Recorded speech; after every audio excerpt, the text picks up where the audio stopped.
ओम शांति। श्रीमद् भगवत गीता ईश्वरीय ज्ञान का, आध्यात्म का सर्वश्रेष्ठ ग्रंथ है। बहुत थोड़े शब्दों में अध्याय 13 में ज्ञानी आत्मा के लक्षणों का वर्णन है।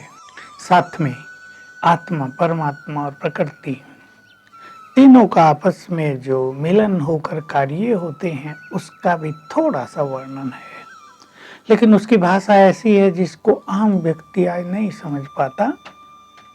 तो हम इस अध्याय का लेंगे। ये अध्याय, इसमें दिया गया ज्ञान मनुष्य के जीवन को सरल और सात्विक बना देता है। अगर इस ज्ञान का हम आचरण करें तो हमारा जीवन विघ्नों से मुक्त, परम आनंद से भरपूर हो जाएगा। तो आत्मा, प्रकृति माना ये देह, इसके साथ में जब आती है तब कर्म करती है, कर्म इंद्रियों का आधार लेती है। परमात्मा परम सत्ता है, उसकी का भिन्न भिन्न तरह से वर्णन गीता में है। वो भी एक आत्मा है पर परमात्मा है। ब्रह्मा, विष्णु, शंकर के द्वारा वही कार्य कराता है। ये इसमें भी है। मैं महादेव के द्वारा संहार, विष्णु के द्वारा पालना और ब्रह्मा के द्वारा उत्पत्ति का कार्य कराता हूँ। तो एक चौथी सत्ता भी हो गई ना इन तीनों के ऊपर, वो निराकार है, जिसको लोगों ने पार ब्रह्म परमेश्वर कह दिया है। उससे हमारा नाता हो, उससे हमारा कनेक्शन हो और उसको हम पूरी तरह जान लें। उसको जानने के बाद और कुछ जानना शेष नहीं रहता, जैसे उसमें सभी विद्याओं का सार समाहित हो जाता है। ये बात गीता में भी आ गई है इन्हीं अध्यायों में। तो हम सभी अब चिंतन करें। देखो, ज्ञान तो पहले से भी लोगों के पास है, शास्त्रों का ज्ञान, उपनिषदों का ज्ञान, वेदों का ज्ञान, लेकिन लोग इसके पंडित बनना, इसके विद्वान बनना, इनको कंठस्थ कर लेना, इसको ही ज्ञान समझते हैं। लोग कहेंगे बड़ा ज्ञानी है, चारों वेद कंठस्थ हैं, इसको वेद प्रवक्ता है ये। लेकिन ज्ञानी के लक्षण यदि ज्ञानी के जीवन में नहीं आए तो समझना चाहिए ज्ञान को जीवन में उतारा नहीं है। और जब तक ज्ञान को जीवन में उतारा नहीं जाता, अर्थात इसको धारण नहीं किया जाता, इसकी सूक्ष्मता भी समझ में नहीं आती। भगवान ने कौन सी बात कैसे कह दी, इसको वही समझ सकते हैं जिन्होंने प्योरिटी के द्वारा, योग अभ्यास के द्वारा अपनी बुद्धि को अति सूक्ष्म बना लिया हो। जैसे मैं इसी अध्याय की एक बात बताऊं, हे अर्जुन, वास्तव में इस देह में स्थित मैं आत्मा ही परमात्मा हूँ।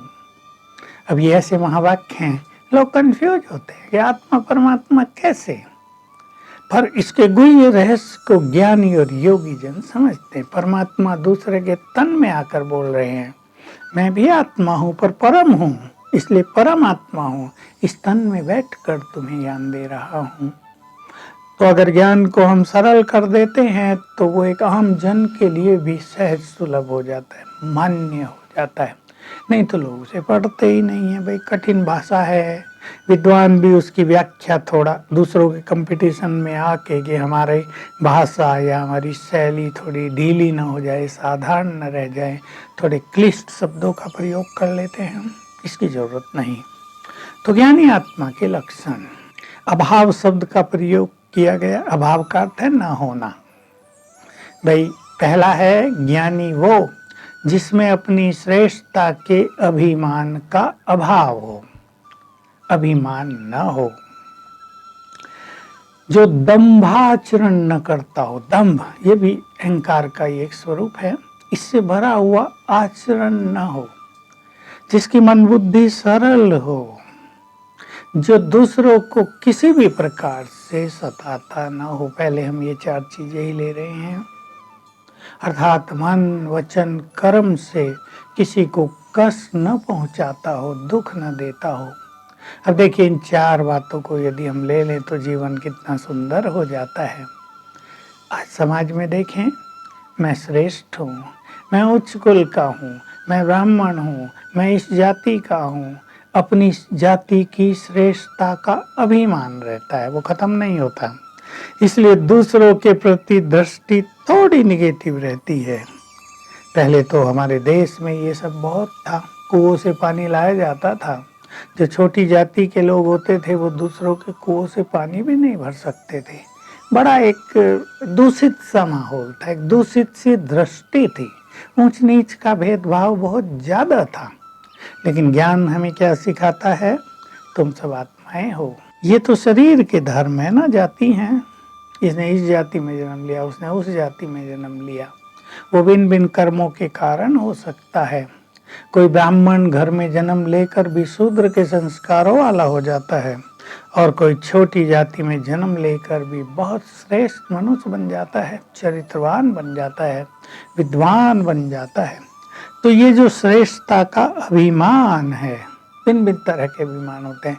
मैं धनवान ज्यादा हूँ, इसमें श्रेष्ठ हूँ, मेरे पास डिग्री बहुत है, इसलिए उसका भी अभिमान रह जाता है।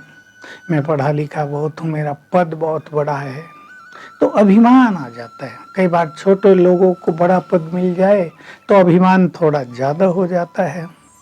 तो ये अभिमान कितनी समस्याओं को पैदा करता है। जहाँ अपनी श्रेष्ठता का अभिमान मनुष्य को आ जाता है, वहां देखिए एक लक्षण दिखाई देगा आपको, वो मनुष्य दूसरों से ठीक ढंग से बात नहीं करेगा, प्यार और सम्मान से बात भी नहीं करेगा, दूसरों को नीचा दिखाने की कोशिश करेगा। संगठन कमजोर पड़ जाते हैं। अब आप संगठन में देखिए, चाहे वो पॉलिटिकल पार्टीज का संगठन हो, चाहे वो धार्मिक संगठन हो, और बहुत सारी ऑर्गेनाइजेशन है जिनमें बड़े बड़े संगठन हैं। अगर वहां व्यक्ति में अभिमान है, मैं अध्यक्ष हूँ, मैं प्रेसिडेंट हूँ, मैं सेक्रेटरी हूँ, ये सब छोटे हैं, कार्यकर्ता हैं, इनकी क्या पूछ, इनकी क्या वैल्यू, तो मनुष्य का व्यवहार बिगड़ जाएगा। सम्मान नहीं रहेगा, सम्मान नहीं रहेगा तो वो कार्य करने में डेडिकेट नहीं करेंगे, अपने को उनमें डेडिकेशन की भावना ही नहीं आएगी। तो अभिमान, अपनी श्रेष्ठता का अभिमान किस तरह कष्टदायक है। महात्माओं में कईयों में अभिमान रहता है, मैं महामंडलेश्वर हूँ, ऊपर ही बैठना चाहिए मुझे, ये मेरी सीट होनी चाहिए, ये मेरी गद्दी होनी चाहिए। अभिमान अगर वैसा न मिले, प्रॉपर उचित सम्मान न मिले, तो उनकी मनोस्थिति बिगड़ जाती है। तो ये श्रेष्ठता का अभिमान फिर जो सामने बैठे हैं उन पर भी बुरा असर पड़ता है, जो साथी हैं उन पर भी बुरा असर पड़ता है। और जब वो बोलेंगे, मान लो भाषण करना है, तो उनकी भाषण में एक प्रभाव नहीं होगा, रूहानियत नहीं होगी, लोग उसे बहुत ज्यादा लाइक नहीं करेंगे, तो कितने बड़े नुकसान हुए। जिस व्यक्ति के बोल सबको फॉलो कर लेने चाहिए, जिस व्यक्ति के बोल लोगों के जीवन को बदल देने चाहिए, उसमें से जो श्रेष्ठता का अभिमान है वो इन सब से मनुष्य को वंचित कर देता है।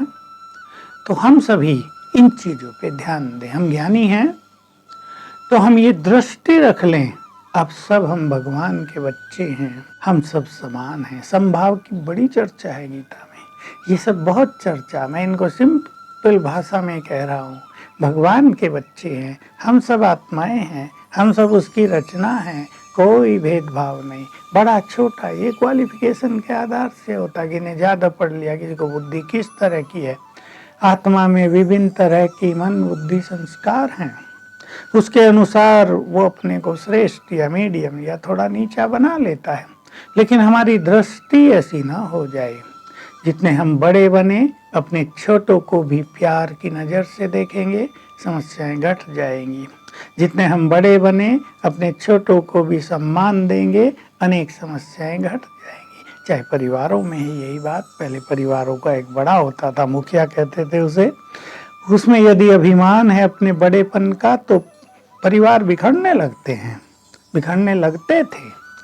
तो अब ये ईश्वरीय ज्ञान हमारे पास है, हम समभाव धारण करें, हम नम्र चित्त हो जाएं, यही सच्चे ज्ञान का लक्षण है और यही श्रीमद् भगवत गीता का संदेश है।